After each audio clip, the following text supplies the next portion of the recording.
y Departamento 19, les saluda la periodista Verónica Castro. En esta oportunidad vamos a hablar del tema de combustibles y cómo el precio que tiene ahorita, que superó la barrera de los $80 por barril, el crudo, nos puede afectar a nosotros los hondureños. Para eso nos visita aquí en Proceso Digital una persona que maneja muy bien este tema, el arquitecto Juan Carlos Rodríguez. Él es presidente de la Coalición Patriótica y pues cuéntenos cómo nos va a afectar esto. Sí, muy buen día. Ahora sí, nosotros que somos un país netamente importador de combustibles, todo movimiento que se tenga en el mercado internacional, principalmente del petróleo, que es el que incide en el mercado de los carburantes, va a tener un impacto en nuestro país. Eso es definitivo. Por muchos meses, digámosle todo el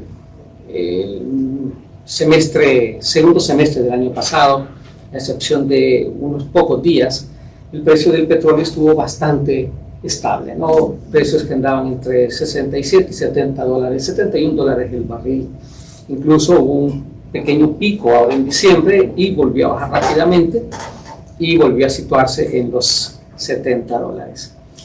El problema ahorita es que se están viendo algunas situaciones que, aunque en la geopolítica nos damos cuenta que ahorita hubo un cese al fuego entre Israel y Hamas, pues eso es algo bueno que ayuda como noticia a que los precios de los combustibles bajen. Pero el problema es que en este momento Estados Unidos está pasando por una ola de frío, lo que hace que haya mayor consumo de algunos carburantes y también eso ha provocado que haya una baja en el inventario de petróleo en más o menos un poco más de 2 millones de barriles.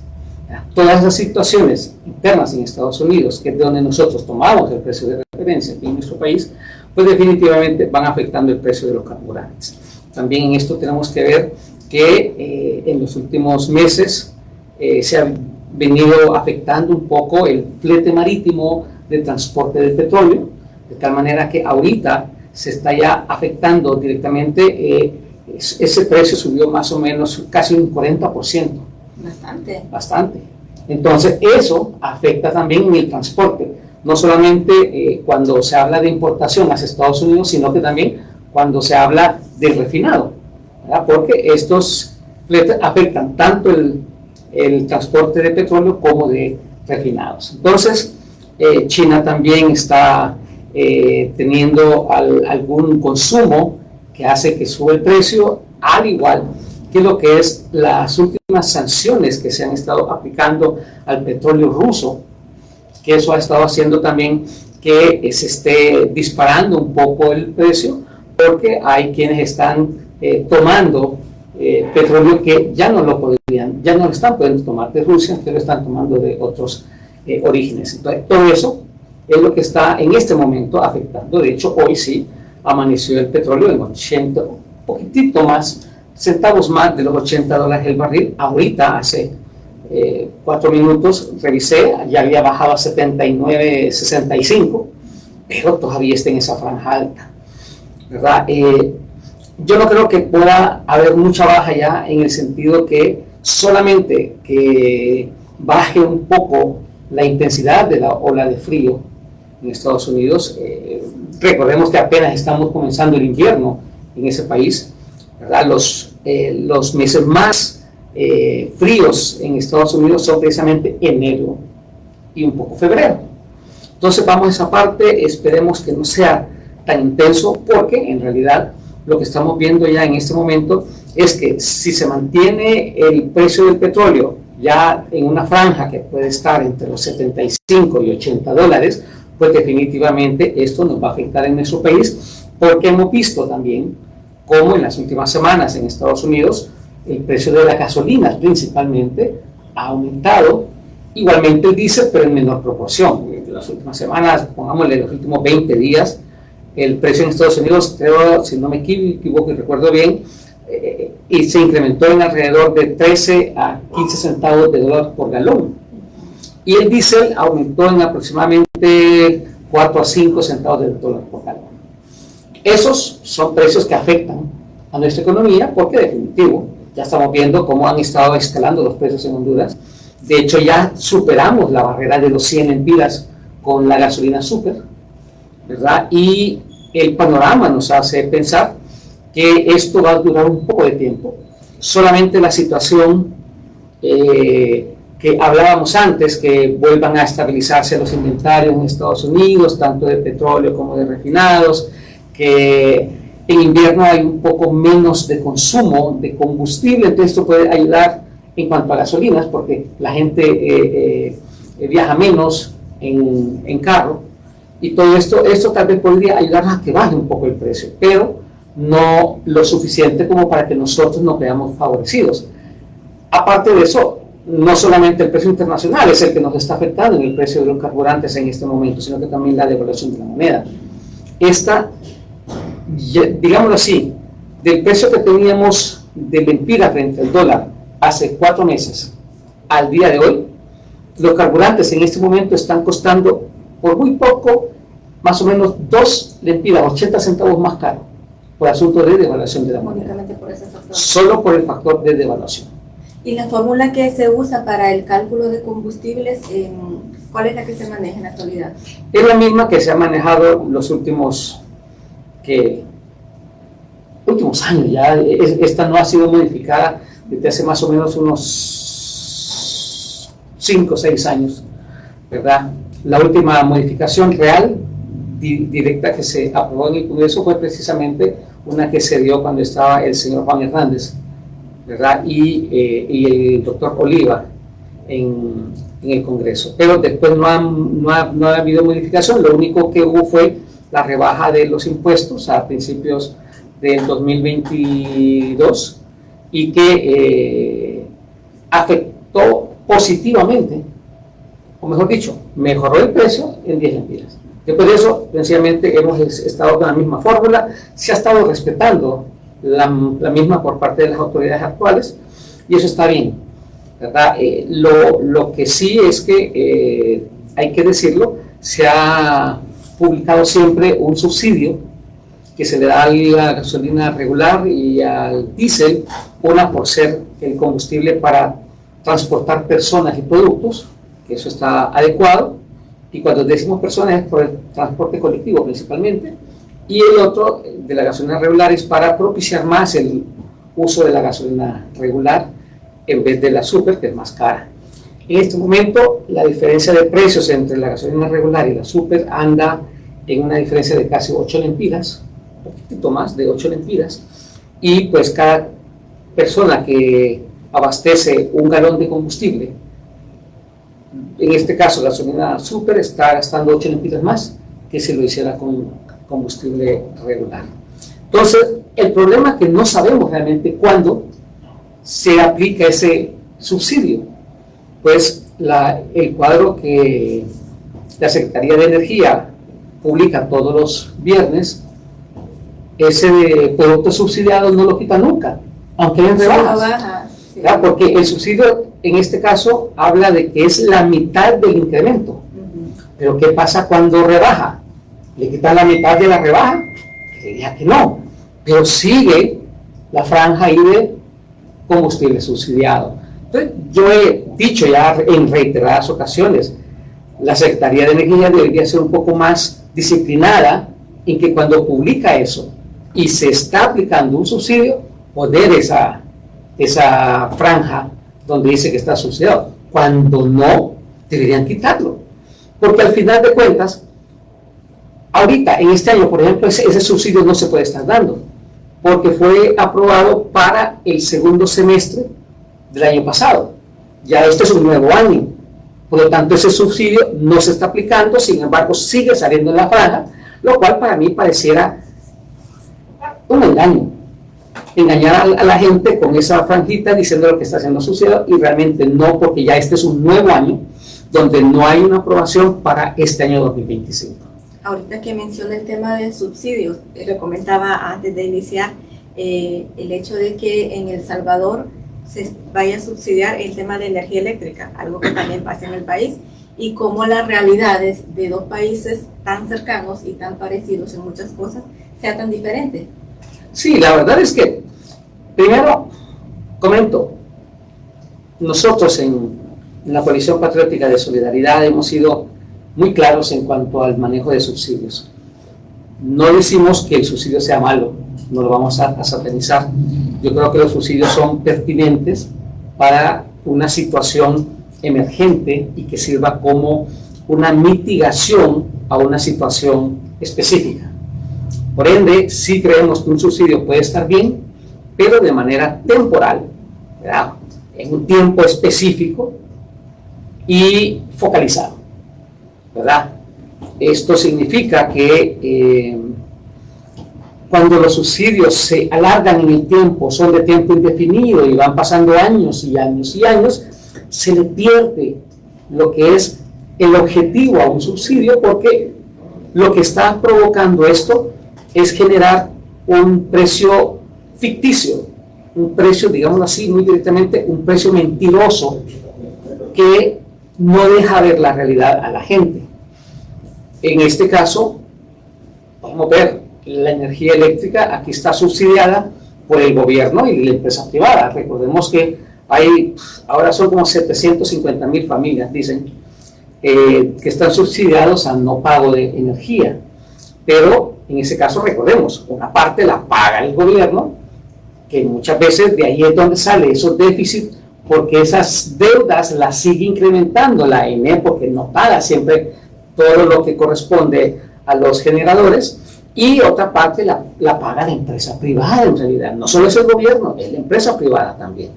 ¿Y qué sucede con esto? Se le da a cualquiera.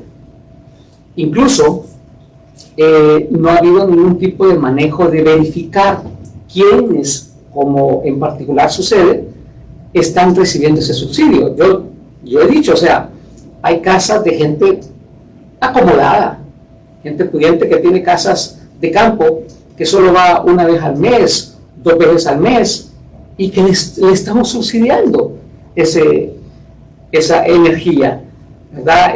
Lo mismo pasa cuando no está focalizado el subsidio, lo que decíamos antes, el diésel está subsidiado en la mitad del incremento, o estaba, y nosotros vemos camionetas de lujo utilizando ese diésel subsidiado, porque nosotros tenemos que subsidiarle ese diésel a esas camionetas, ¿verdad?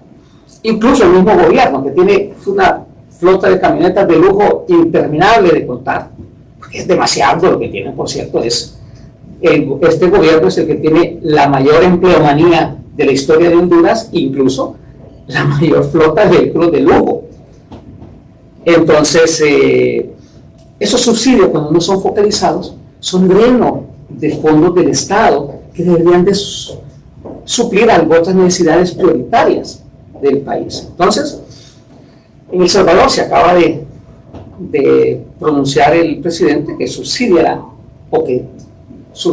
el asunto de energía, cosa que no está dando, o sea, se está dando.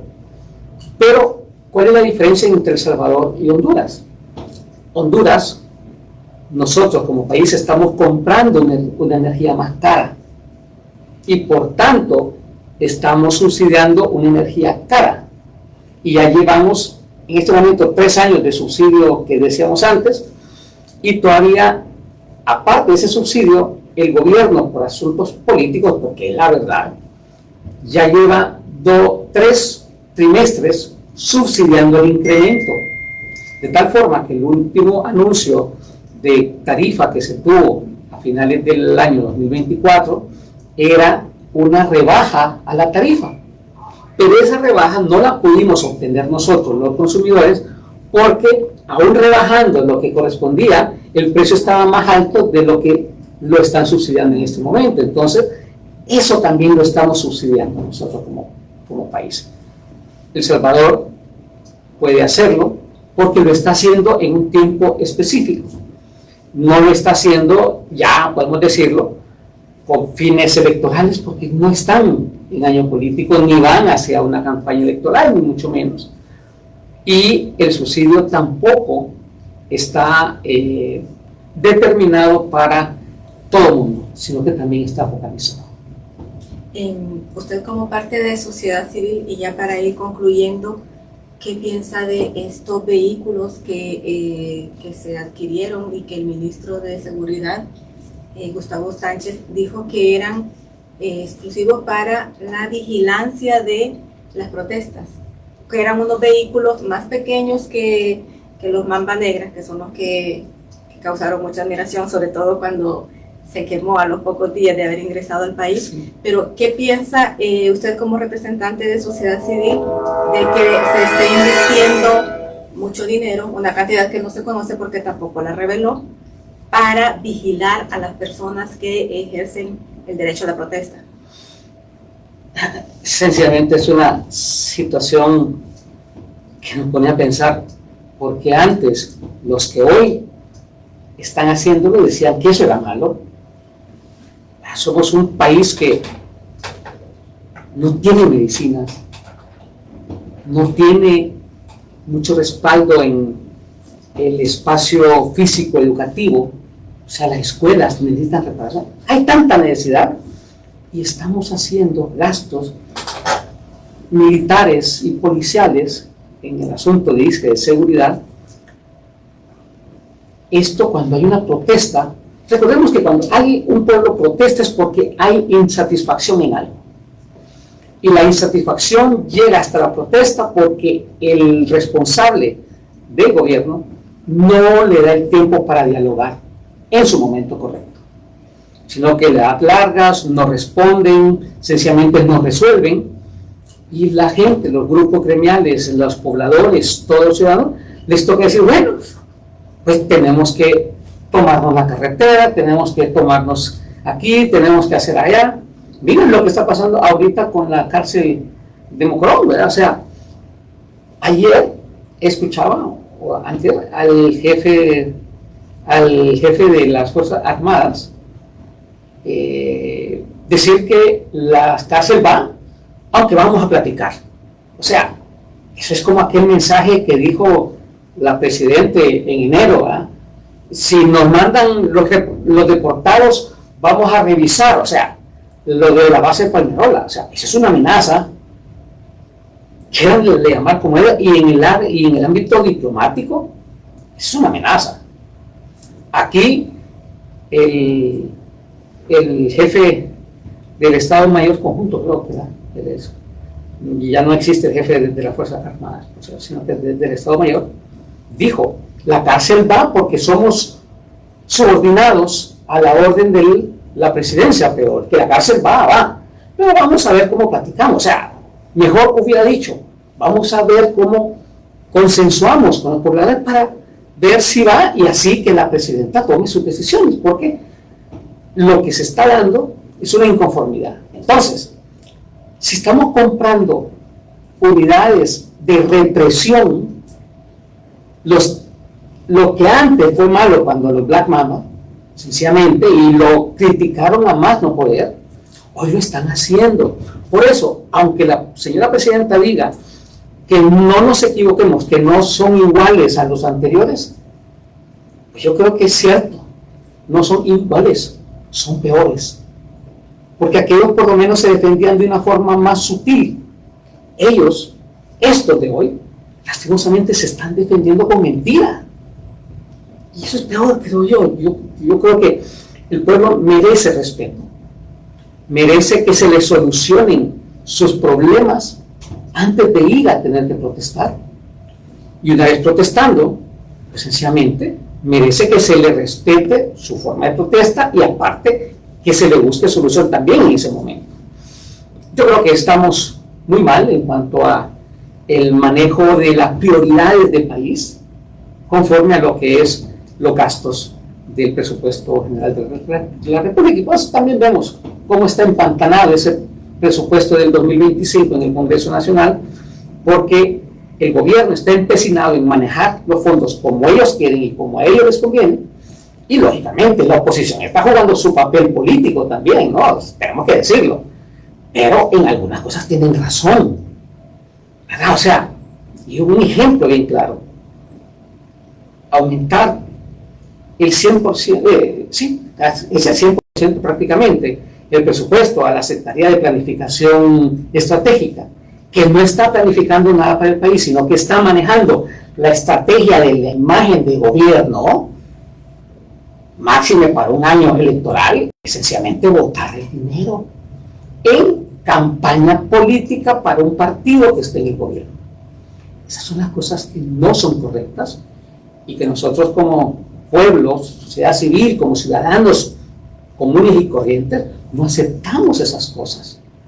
¿Verdad? No es posible que si vamos a pensar que va a haber un ajuste al salario de los maestros, ¿por qué lo tiene que manejar Casa Presidencial?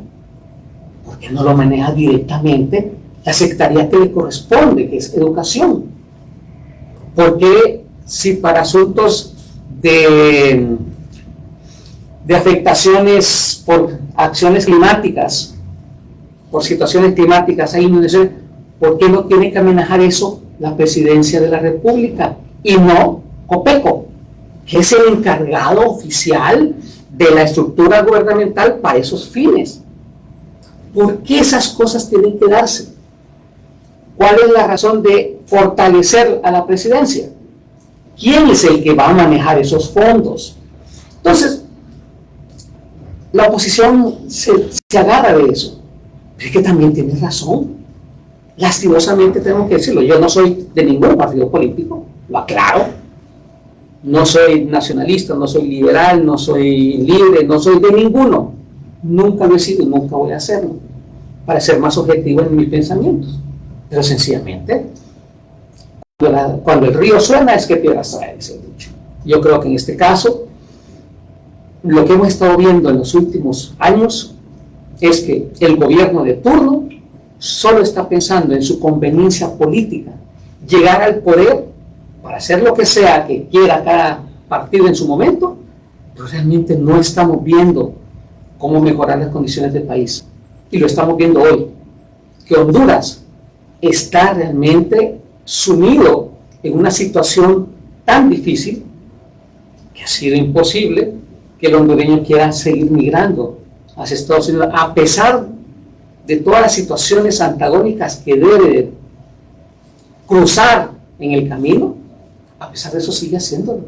Y a pesar de las amenazas que vengan del país donde quieren tener ellos como destino. A pesar de eso. Arquitecto, le agradezco por haber hecho espacio para acompañarnos en Proceso Digital y para comentar, para platicarle a la gente de estas realidades, de estas situaciones pues que nos enfrentamos día a día, el tema de los combustibles, el tema de un presupuesto que está esperando y cómo lo ve la sociedad civil a espera de que esto se agilice.